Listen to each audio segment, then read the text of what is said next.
call the meeting to order at 6:31. Roll call, please. Williams? Espinoza? Here. Schrader? Yeah, here. Haas? Here. Landers? Yeah, here. Rapp? Comitas? Present. Can we rise for the pledge of allegiance?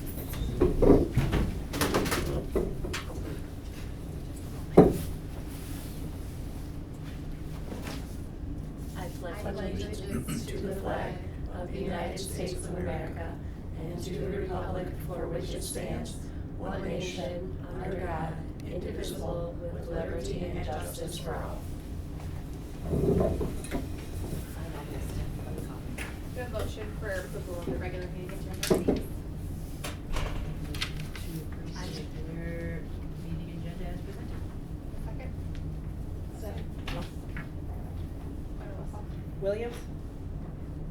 Yes. Schrader? Yes. Haas? Yes. Espinoza? Yes. Comitas? Yes. Landers? Yes. Do you have any public comment this evening? Okay, moving right along, could we have a motion for our consent agenda, please? Make a motion to approve the consent agenda. 5.1, disposition of minutes for January 2025. 5.2, payment of bills. 5.3, district treasurer's report. 5.4, interested activity fund report, cafeteria report, and 5.5, personnel report. Get a second? Roll call. Landers? Yes. Comitas? Yes. Haas? Yes. Schrader? Yes. Espinoza? Yes. Williams? Yes. 6.1 FOIA requests. Any? No FOIA requests. All right, we'll move on to our administrator report. Hello.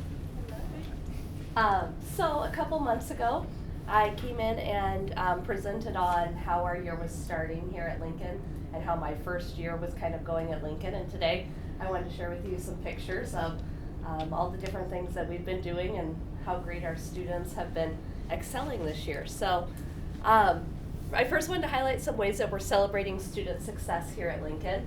The first way is our REACH Award, which is Real Effort, Achievement, and Citizenship Honor. And so we have a pizza lunch for our students every single month. They're nominated by their teachers, and then they're recognized at this lunch. We have also started Fist Bump Friday, every single Friday here at Lincoln. So as part of our Paw Pride, the golden tickets that students earn each day for positive behavior. On Fridays, teachers pull a golden ticket and the students come down to receive a small prize and a fist bump.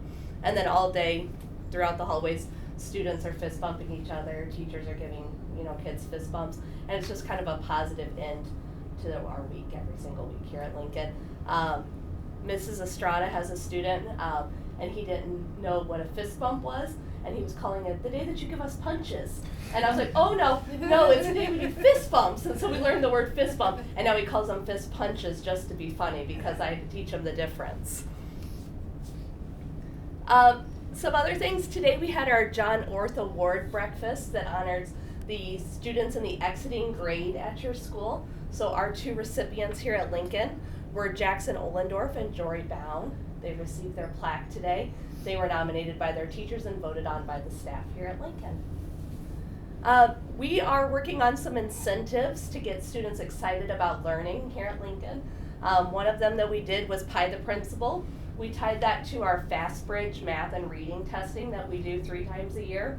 And students who showed growth in either math or reading earned a ticket into the drawing to win a chance to pie me in the face. So at each of the 3 lunches, a 2nd grader was chosen, a 3rd grader was chosen, and then a 4th grader was chosen. And I was sticky and smelling whipped cream for a week after that. But the kids were excited, and we had amazing growth. It was 3rd grade, we had like 89% on the reading that all kids grew at least 1 point, which was phenomenal. I mean, we'd love to see it more than 1 point, we'll work towards that in the future that, hopefully they earn more tickets for the amount of growth they have, but we really want to work on just making learning fun. Something that Mr. Strauss started here last year that the kids love that we're carrying over to this year is the principal for the day. Students come in for an hour and they get to do the job with me. They love writing ODRs for their siblings and this was Mr. Kent, so he's got a lot of family members in the district, so he called and did an evaluation on his mom. But he earned this as one of our Paw Pride prizes. He got drawn as the principal for the day, and he also called his uncle, Dustin Kent, and told him about some of the repairs he felt needed done in the building. So he took this job very seriously.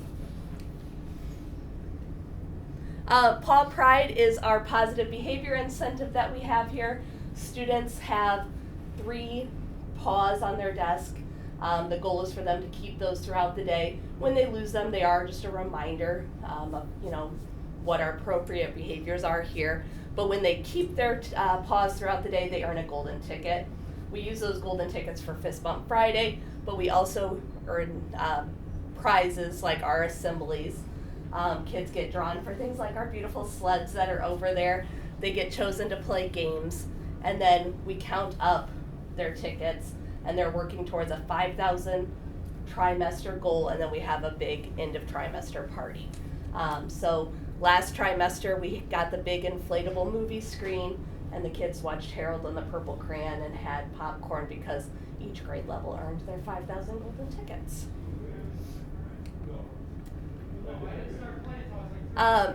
This year, Blackstone and Lincoln brought back Grandparents' Day. It had not been around since COVID. It kind of ended with COVID. It was actually a really great success. We were worried about parking and having that many people in our building, but it was fantastic. We had a backdrop set up for grandparents and then invited them to do a scavenger hunt around our building to find different things with their grandparent, and then end in our gym with cookies and juice. Some community involvement that Lincoln has done this year. Our 4th grade does candy cane sales around Christmas every single year, and then they take that money and donate it to a local cause. This year they raised $1,149.83. I don't know how, because the candy canes are 25 cents a piece. I don't ask questions. But they donated that to the Mendota Area Senior Services, and they brought out the van and showed the kids, how that transportation helps people in our community. Our 3rd grade did a canned food drive this year, and then each class walked out their donations in a wagon to the food pantry, and they got to learn about how their donation was helping our community and see how the food pantry was run. So Mrs. Kiefer, as we know, this is her last year. She is retiring, and she said the one thing she really wanted to do in her last year was bring back her musical. She said she used to do a musical, and she said, the past couple years, 4th grade had been part of the spring program instead. And so this year she hosted Pirates the Musical, and if you got a chance to see it, it was absolutely adorable and so well put together. Mary is a magic maker. I said, you watch them in the gym practicing, you're like, oh, how is this all going to come together? And it does, because those kids are amazing and Mary's amazing. And it was a great presentation. We had it at Mendota High School. We're grateful that they allowed us to host that there, and it all went fantastic. A little picture of our Christmas here at Lincoln. Santa and Mrs. Claus came out and visited each of our classrooms and brought gloves for every single student in our building. And they had little puns and jokes that they were asking the kids as they were going around. But it was a really great thing. Our kids are still wearing the gloves that Santa brought them, so I think that's something we'll continue next year. And then our intervention and special education team hosted a pizza lunch for our students. They wanted to have something available because we do have some students who do not celebrate Christmas, and they usually have to exclude themselves for those activities, but they wanted something that our whole school could be part of. So they ordered the pizza with some of our Pride money, and then they hosted a big pizza cafe in our kitchen in our cafeteria one day and served the kids and dressed up, and it was a great, fun experience going into Christmas break. Some things that we've been out and about doing this year. We went to the Veterans Day ceremony in Veterans Park, which was very, very nice. We will probably do a better job of preparing our students for the salute next year because the guns going off was alarming to some of them, but we will know to kind of prepare that, but they really enjoyed it and learned a lot.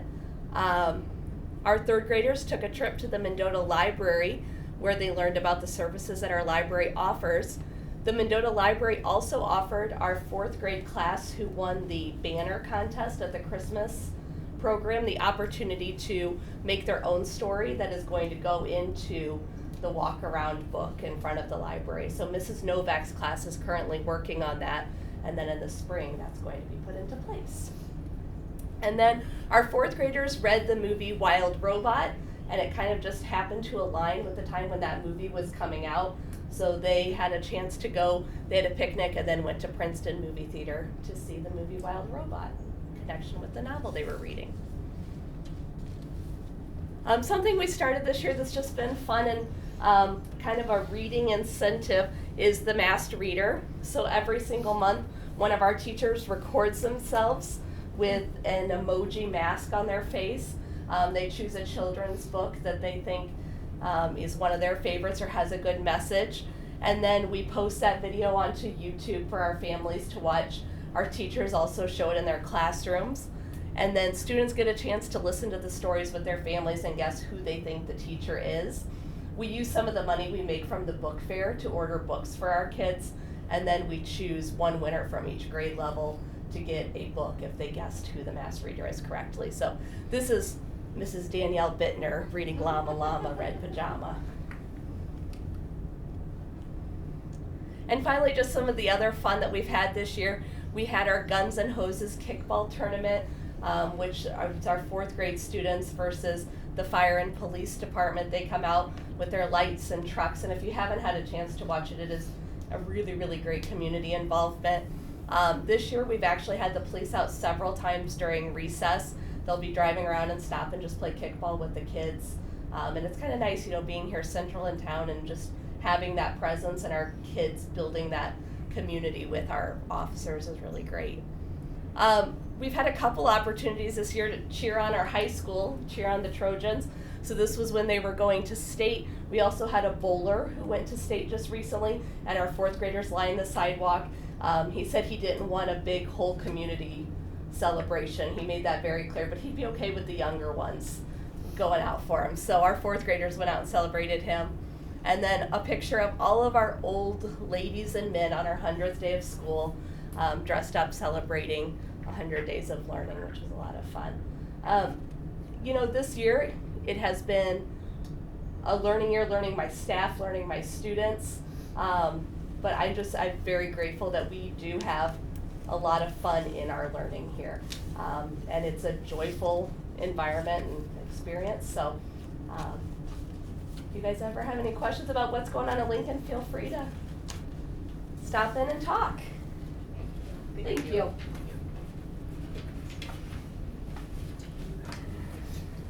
Yeah, just to build a little bit on Principal Aldridge alluded to our Fastbridge scores, and them having an incentive for that.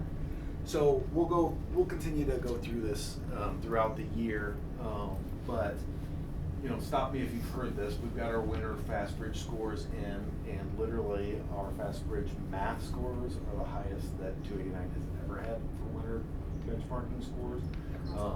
Across all grade levels, and so our reading scores are the highest since COVID across winter benchmarking, and so again, everything's trending in the right direction, which is super positive. Wanted to take a minute and go over. I printed off the thing that I sent you. I know that we'd like to have kind of a check-in on our finances. And so this is just a real quick look at where we are. Budgeted revenue, we're projected to be about $900,000 over what we originally budgeted. Our expenditures, we're projecting to be right at where we budgeted for. Our budgeted surplus this year was a little under $1 million. Looks like it's going to be closer to 1.8 million this year. And then down at the bottom is that M289 index where we throw all of the funds together. And so that kind of gives us a nice snapshot over time, trying to stay targeted between that kind of $7 and $11 million end of year fund balances that we've had. that we've had, just a continuation of that kind of long-term financial plan that we've tried to put together, so. Do you ever have any questions on any of that, don't hesitate to let me know, really appreciate it.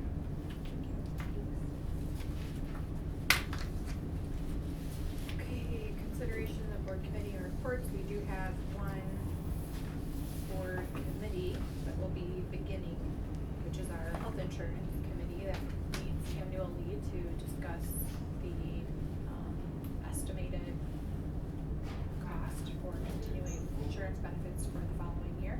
It's a collaborative committee including members of the union administration and a board member. I've done it the last couple of years, happy to continue doing it. If somebody else wants to join, we have 2 people who had an interest in it. No. Okay. I mean, I don't mind, I don't mind joining, but like, I feel like you have already a good understanding from the few conversations we've had here of like where that is. Yeah, so I think we talked about next Thursday at 3, it's a virtual meeting. Okay. So if that works for you. Okay. Would like to have as many people in person as possible. Okay, if you're in Would person, like you to. can be in person. Oh, okay. He just knows there's no way. Right, for sure. Somebody's a little bit Appreciate busy. that I cannot get here by 3. Either way. Yep. We'll Yeah, discuss pretty kind of what the preliminary stuff looks like and some options and things, so. Yeah. Was I forget the word we were talking about, where many of us can be part of something. Collaborative. There you go, that's the word. Probably still not attractive enough. Not out there as a- Maybe, you know, and that's one of the conversations that we'll definitely have. Do we just have this conversation now? Is that all right? Yeah, that's good. I sent something out. Our numbers look better this year. Last year was really bad. Our renewal increase was in the neighborhood of 25%. Debbie and I sat down with Wendy at Gallagher a week or 2 ago, and our numbers are trending a lot better. You know, if things continue, you know, optimistic that our renewal would be in the neighborhood of 10%. You know, maybe as low as 9, maybe as high as 14 or 15. Still have some months to put in before we get to that point. But still, 10% on $2.5 million, that's a big number. That's a $250,000 increase, right? Now we don't pay all of that, but we pay the vast majority of it. We pay, you know, 80+% of that. And so the health insurance committee will get together and review the data, but then also have some really good conversations about, you know, what do we want to do to try to either increase options, mitigate costs, kind of broaden what we're doing. One of the things that we want to do is we want to kind of every year continue to add to a foundation of wellness with our staff, and so we've been having internal talks. I think we've kind of finalized the date. We haven't advertised anything, but I think at the end of April, we're going to hop on to a program that the high school has had a lot of success with, where basically it's an on-site blood panel. It's free of cost, and so hopefully we'll have a lot of participation with that, and it's really good information that everybody can get, you know, on their own health, quick and easy.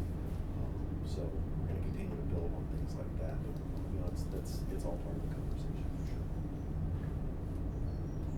More to come. Okay, so moving on to 7.1. Working cash bonds. So we've been talking about this for about half a year now, and so we're finally to the point where we can get this done. Kevin is here. We're all familiar with him, and so he's going to give a little update on where he is exactly. Okay, so thank you, Brad. Where we're at with it is the bonds are sold. We held the bond sale today. It went well as expected. We had some local participation. One of your local banks, about 20% of the deal actually went local, which is nice. It is cool. It is nice when a local institution, State Bank of Mendota, does that ring a bell? So First State. Okay, yeah, I always get my First States and my state banks messed up all over the state. They stepped up and purchased approximately 20% of the bond issue. And so it's always nice when we can say that a good chunk of it went or stayed local. So you may remember we started talking about this process back in late November, early December, and as Brad and I put our heads together, we were given some specific parameters to stay within that took your bond and interest tax rate from 41 cents up a nickel to 46 cents. And we wanted to add 2 years to your profile, to your existing debt footprint. So what I'm passing out now is a summary of the bond issue. Bottom right-hand corner summarizes it. 3.78% is where we're at, with bond proceeds for construction projects of $3,665,000. When we were standing in front of you in late November, early December, we were looking around 3.6% at that time, with about $3,680,000. The difference between where we were at then and where we were at now is just simple market fluctuation. We've seen rates come up a little bit in the marketplace, and what that's done is that's eaten into about $20,000 worth of construction proceeds. It is what it is. It's where the market's at when you're in at that time, and this is where we're at today. Just so you, for a point of comparison, the deal we did in the summer of 2023 was over 4%. So it was a little over 4. So compared, relatively speaking, to where we were at then to now, rates are come down some. So that's good news. So if you look at the far right-hand side, what you're going to see there is you're going to see that estimated tax rate. Again, we're basing that off of an annual EAV growth of 5.5%, which we believe is attainable. Extends your existing footprint out 2 years. And as you look at this page, there's a lot of numbers here, but the existing levies, so the column right in the middle that says existing levies, those are your prior bonds, right? And then to the right of that, now we have the new plus the old, which runs it out those extra couple of years. And so that's the footprint and the parameters that we wanted to operate within for this bond issue. Again, 3.78%. Generating a little over $3.6 million in bond proceeds for construction use. Closing on the bond issue is scheduled for March 11th. So March 11th is when we would look to close on that. Don't have to do anything. It's all done electronically and remotely. But that's when we would wire the bond proceeds to the district to be deposited into the working cash fund. So between now and then, just some procedural steps will take place between our back office and the administration in coordinating those efforts, getting proper wire instructions and so forth for the deposit of those funds. Now, to make it official, we have to pass a resolution, right? We've got to have a resolution passed that calls for the extension and collection of these levies that we've got zeroed in here, or that we've got structured in the deal here. And so the resolution then will make that final. So I'm going to pass this out. So this is the same resolution that I had forwarded to you, but the draft didn't have some of the blanks filled in because the actual sale hadn't happened yet. And so Correct. So you filled in the blanks? I did not fill in the blanks. Chapman and Cutler did. Your district bond attorney filled in the blanks, and they provided the resolution. Yeah, it's just as a kind of a quick aside, it's really kind of an amazing process. Chapman and Cutler is basically the foremost attorney group that handles bond issues in Illinois, probably kind of in the Midwest. I don't think they just work in Illinois. No, they work in, correct, they've got, they're really big in California, they're big in Utah of all places, Illinois, and then also, of all places, South Carolina. So they are in the Midwest, but they are the foremost in Illinois without question. And so you do a ton of work with these finance lawyers. We even go through the process of, we have to prepare statements for and have a lengthy phone interview with the people at Moody's in order to get a bond rating. Right. So we're A-rated.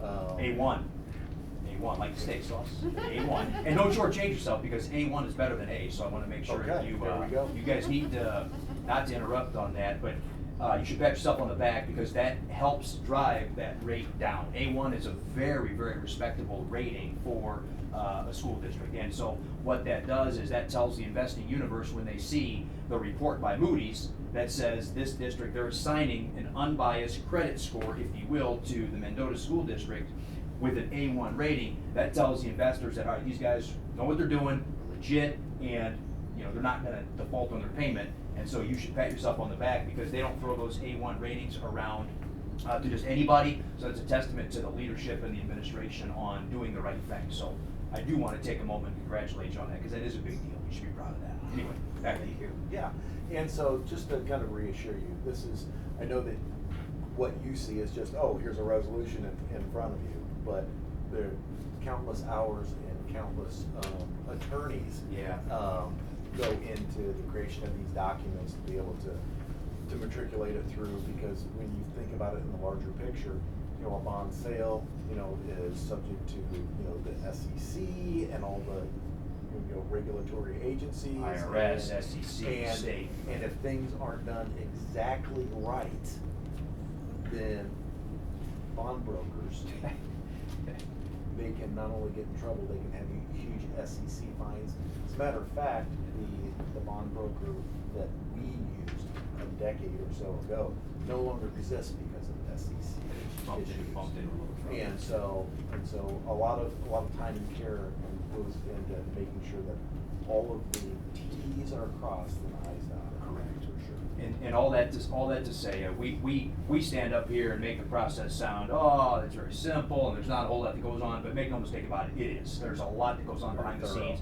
We try to keep it, 10,000 foot level rather than drill down to all the boring IRS language that I'm sure you have no interest in understanding or reading or wanting to know about. But we're prepared to answer those questions and deal with it if necessary. In the resolution, I do want to point out, flip to page 16 for me if you would please. I just want you to see that on page 16, those are the levies. These are the levies that will be on file that we're adding to the mix. And I want to draw that, I'm drawing your attention to that only so you can compare to the summary page of the one-page handout that I gave you, just so you know that what I'm telling you on the one-page handout matches what's in the resolution. So you're going to see that 219.033, 23, 233,500 all the way down to 1809, 125. So I just want you to know that we're adding to that the levies that we talked about. And then with regards to the 3,665,000, that number in here is going to be on page, I had it earlier and I lost it. That number in here is going to be on page 14. So if you go back to page 14 under the sale of bonds, it says you're delivering the bonds to us and we're giving you basically 3,667,000. Difference in that's just a little bit of rounding that we have built in there. So 3,667,000 is what we're basically buying the bonds from you at. So those numbers line up. And so what happens is, assuming that we're happy with where things are at, they are in line with what we've been talking about since we started talking about this process, then we would just need a motion for the resolution second and then a roll call, and then that'll officially lock everything in. And I believe there's, in anticipation of that, a little signing party that'll need to take place for a couple of officers for just a few minutes post-meeting. Now, in this or somewhere, does it say, like, you talked about, like, First State Bank, like, purchasing Mhm. a percentage? Do we have, like, that, like, those lists of No. purchasers, or do we? No, it's just me contacting my back office saying, hey, who bought it? And sometimes it's just mom and pop Smith Okay. somewhere. Sometimes it's a local institution. Generally speaking, when it's local institution, we'll name who it is, but outside of that, we typically don't disclose who the Okay. purchasers are. Good question, though. Yeah. Yeah, good question. While we have you here, can you just quick give the, like, short version of when we would consider, because I know we keep issuing in like the 2-year cycle, but understanding a little bit about like restructuring and bond capacity a little bit, like just.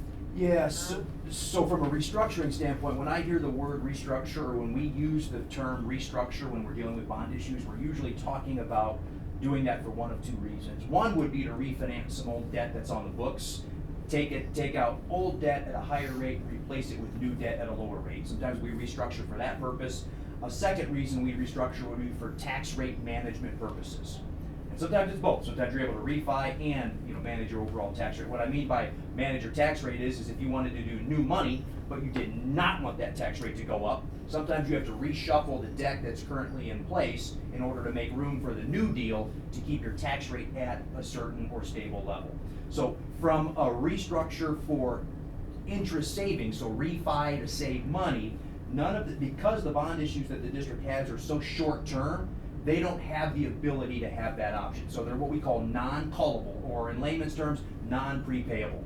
Generally speaking, when bonds are issued, this isn't just in Illinois, it's usually across the country, but generally speaking, when investors invest money into purchasing a bond, they wanna know that they're gonna be guaranteed that payment stream for at least a certain period of time. The generally accepted practice or rule of thumb behind that is about 10 years. So it is not at all uncommon to see deals that are on the books between 1 and 10 years to have no prepayment provision or the ability to restructure for economic gain.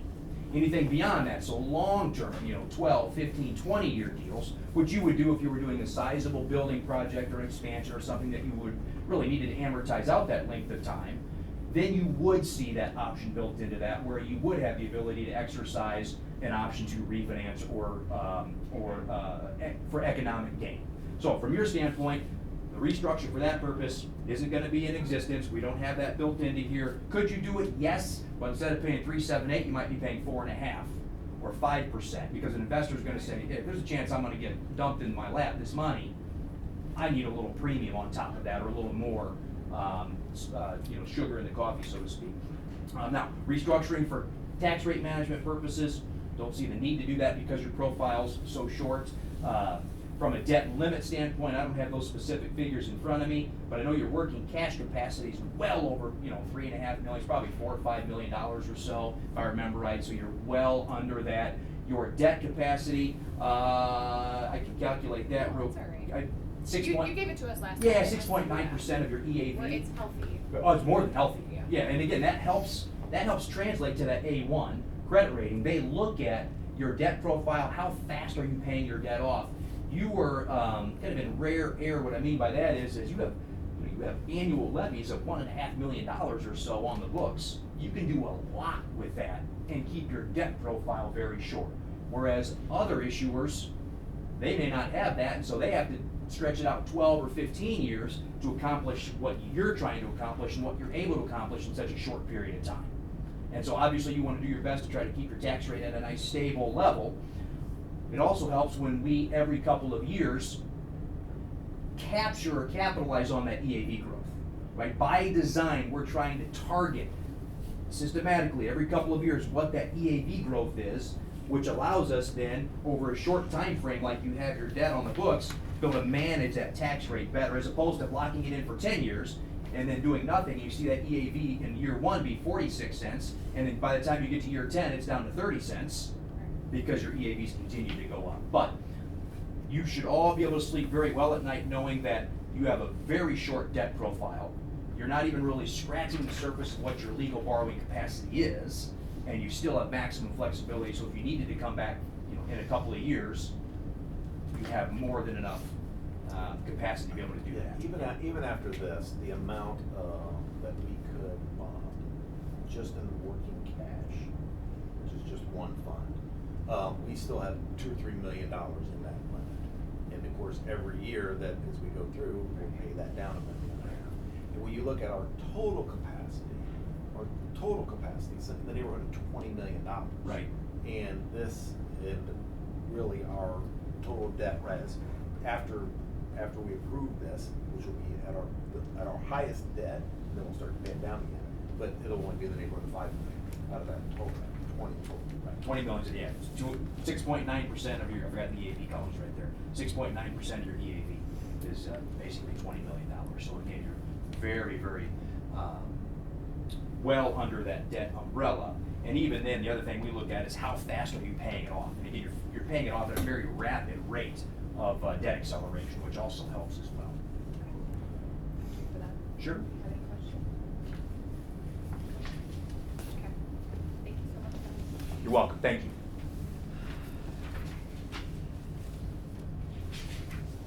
So we will make the motion. Do you want us to use the resolution on this larger packet or the one that was in, like, is this 3.505 the number for the Yes. resolution tonight? Yes, please use that Okay, one. all right, that will be the resolution at the top of the packet, yep. Motion, please.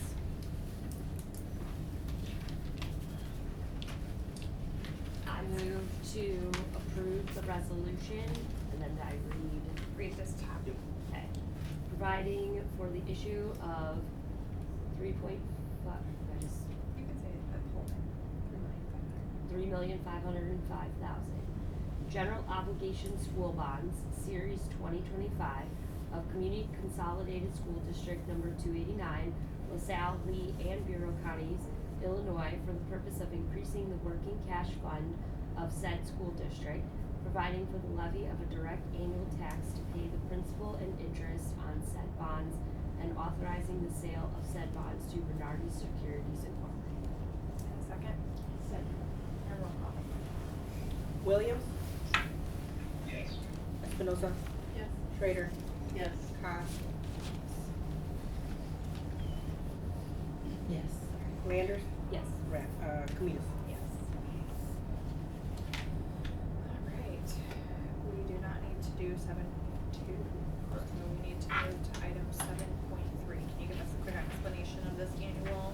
Yeah, for sure. This is just an annual document that is generated by the program that tracks all of our evaluations. Every year we're required by law to produce a RIF seniority list, which basically has all of our teachers grouped by their evaluation scores in combination with their seniority, basically how long they've been here. And so the reason that it's mandatory and on the books is in the case that you would have to do a reduction in force, a RIF, it's the list that you would have to go off of in order of who would get RIF'd first. And so it's just good. All right, could we have a motion for the seniority list as presented? Make a motion to approve the RIF seniority list as presented. Second. Roll call. Coomides, Yes. Landers, Yes. Haas, Yes. Schrader, Yes. Espinoza, Yes. Williams, Yes.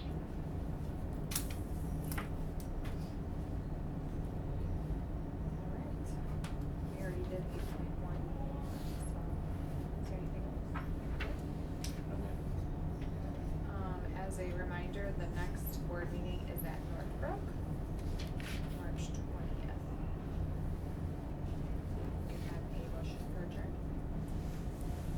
I move to adjourn the meeting. Second? All in favor? Any opposed? All right, we're adjourned. Thank you all. Thanks, everybody. Thanks.